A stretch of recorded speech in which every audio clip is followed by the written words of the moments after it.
Good night. Oh, good night. Good night. Good night. Good night. Good night.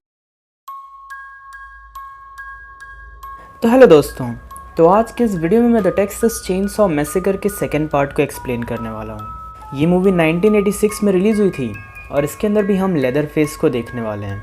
Movie काफ़ी कमाल की kills से भरी हुई है, इसलिए वीडियो को एंड तक देखिएगा। तो चलिए अब ज़्यादा वक्त ना गवाते हुए इस वीडियो को स्टार्ट करते हैं। तो मूवी की शुरुआत में हम दो हाई स्कूल स्टूडेंट्स को देखते हैं जिनका नाम बज़ और रिक होता है। वो दोनों टेक्सास के हाईवे पे ड्राइव कर रहे होते हैं और लगातार वेनिटा नाम की एक ऑन एयर रेडियो डीजे को कॉल करके परेशान कर रहे होते हैं। वो लोग ड्राइव करते हुए एक पिकअप ट्रक के बाजू से गुजरते हैं और वो ट्रक उन लोगों को फॉलो करने लगती है। तभी उस ट्रक में से कोई आदमी बाहर निकलता है जिसने अपने सामने किसी की डेड बॉडी लटका के रखी होती है। और अगर आप लोग नहीं समझ पा रहे हैं कि ये किसकी डेड बॉडी है, तो मैं आपको बता देना चाहूँगा कि ये डेड बॉडी किसी और की नहीं बल्कि पिछले पार्ट में दिखाए गए हिच हाइकर की है जो एक ट्रक एक्सीडेंट में मारा गया था। हमें पता चलता है कि उस डेड बॉडी के पीछे और कोई नहीं बल्कि लेदरफेस ही है और वो अपने चेनसॉ को बाहर निकालता है। लेदरफेस अपने चेनसॉ से उनकी कार के रूफ को उड़ा देता है जिससे वो लोग काफ़ी डर जाते हैं। दूसरी तरफ वेनिटा और उसका कोवर्कर एलजी इन सभी चीज़ों को सुन पा रहे होते हैं क्योंकि उन्होंने अभी तक लाइन को कट नहीं किया होता है। वो लोग उन दोनों से पूछने की कोशिश कर रहे होते हैं कि आखिर वहाँ पे चल क्या रहा है, लेकिन उन्हें कुछ भी खास पता नहीं चलता है। रिक अपनी गन से लेदरफेस को शूट करने की कोशिश करता है लेकिन वो शॉट मिस कर देता है। इसके बाद लेदरफेस अपने चेनसॉ से बज़ के सर को आधा काट देता है। बज़ के बाद रिक भी मारा जाता है लेकिन हमें उसकी डेथ नहीं दिखाई जाती है। अगली सुबह हम लेफ्टिनेंट लेफ्टी एनराइड को देखते हैं जो बज़ और रिक की डेथ को इन्वेस्टिगेट करने के लिए आए होते हैं। लेफ्टी सैली और फ्रैंकलिन का अंकल था और अगर आप ये नहीं जानते कि ये सैली और फ्रैंकलिन कौन है तो मैं आपसे रिक्वेस्ट करूंगा कि पहले आप इसके फर्स्ट पार्ट का एक्सप्लेनेशन देख लें क्योंकि उसके अंदर ये दोनों मेन कैरेक्टर थे। लेफ्टी का ये मानना था कि ये कोई एक्सीडेंट नहीं था बल्कि किसी ने बज़ और रिक का मर्डर किया है।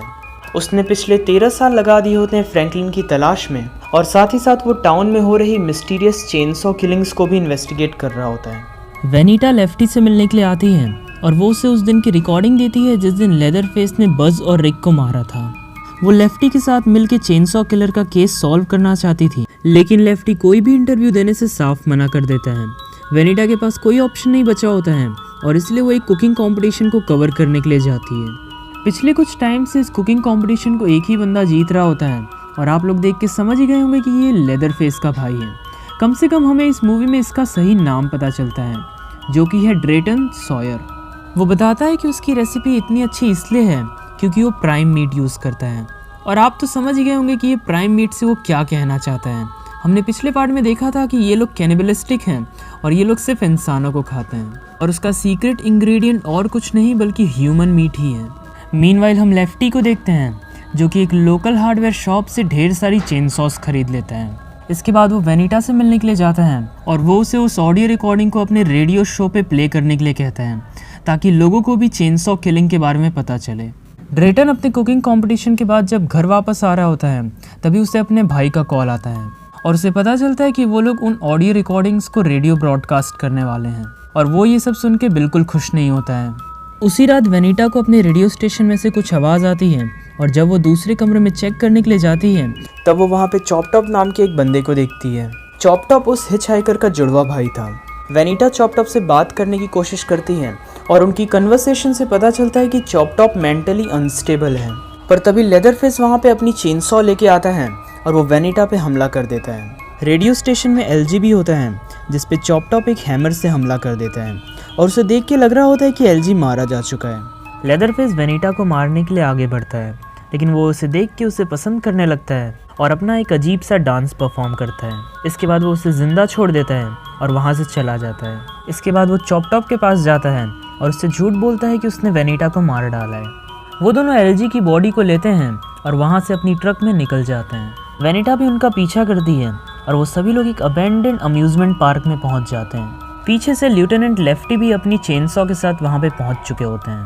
लेफ्टी वेनिटा से मिलते हैं लेकिन तभी वेनिटा एक ट्रैप डोर से नीचे गिर जाती है। वो स्लाइड करते हुए सीधा लेदर फेस के बेस पे पहुंच जाती है। लेफ्टी भी अपने चेनसॉ के साथ अंदर जाने लगता है। वेनिटा एक बैरल के पीछे छुप जाती है और वो लेदर फेस और उसके भाइयों को आते हुए देखती है। इसके बाद लेदर फेस उसके सामने ही एलजी की स्किन उतारता है। आगे लेदर फेस वेनिटा को ढूंढ लेता है, लेकिन वो तब भी उसे नहीं मारता है। वो उसके ऊपर एलजी का फेस मास्क लगा देता है और उसे बांध के चला जाता है।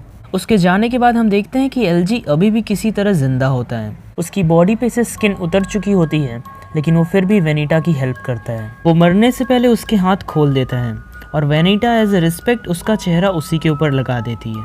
वो उस कमरे से बाहर निकलती है और तीनों पागल भाइयों को देखती है।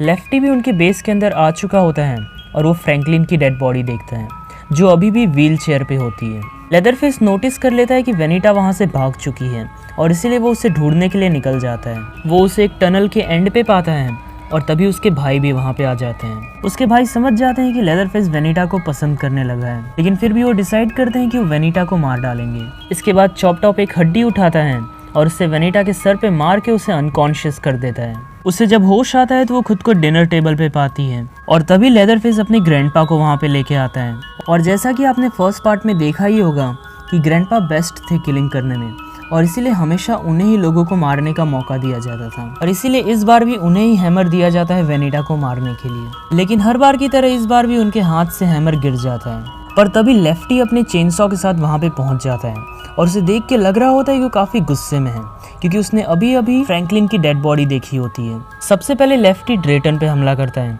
लेकिन ड्रेटन किसी तरह उससे बचता है और एक टेबल के नीचे जाके छुप जाता है। वो वेनिटा की रस्सियाँ काटता है और लेदरफेस से चेनसॉ के साथ फाइट करता है। लेदरफेस इस फाइट में हार रहा होता है और लेफ्टी उसके बॉडी के अंदर चेनसॉ डाल देता है। ड्रेटन ये सब देख के समझ चुका होता है कि उसकी पूरी फैमिली हार रही है और इसीलिए वो एक ग्रेनेड लेता है और उसका पेन निकाल देता है।